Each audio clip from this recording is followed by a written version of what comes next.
अगर सौहार्द कायम करने के लिए इसी अयोध्या की भूमि पर राम मंदिर का निर्माण होगा और इसी अयोध्या की भूमि पर दूसरे पक्ष की मस्जिद का निर्माण होगा, आप वहां जाएंगे?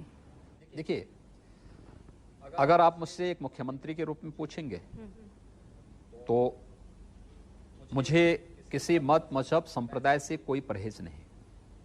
एक योगी के रूप में पूछेंगे तो कतई नहीं जाऊंगा। इसलिए नहीं जाऊंगा, मैं एक हिंदू के रूप में मुझे अपनी उपासना विधि को व्यक्त करने और उपासना विधि के अनुसार आचरण करने का पूरा अधिकार है, लेकिन दूसरे के कार्य में मुझे जाने का कोई अधिकार नहीं है या उसमें हस्तक्षेप करने का भी कोई अधिकार नहीं है।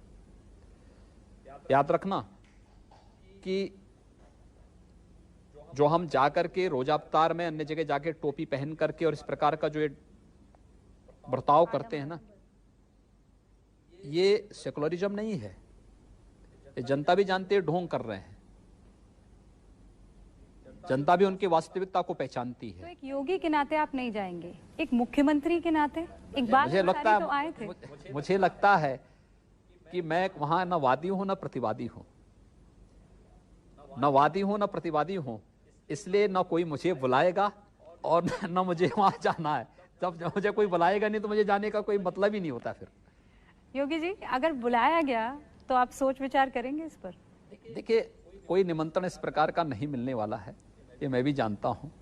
जिस दिन वे मुझे बुला लेंगे तो बहुत सारे लोगों के सेकुलरिज्म खतरे में पड़ जाएगी। इस बात का आपको पूरा विश्वास है? इसलिए मैं जानता हूं उनके सेकुलरिज्म को खतरे में न पड़ने दूं, इसलिए चुपचाप अपना कार्य करूं और शासन की योजनाओं का लाभ बिना भेदभाव के सब लोगों तक पहुंचाऊं।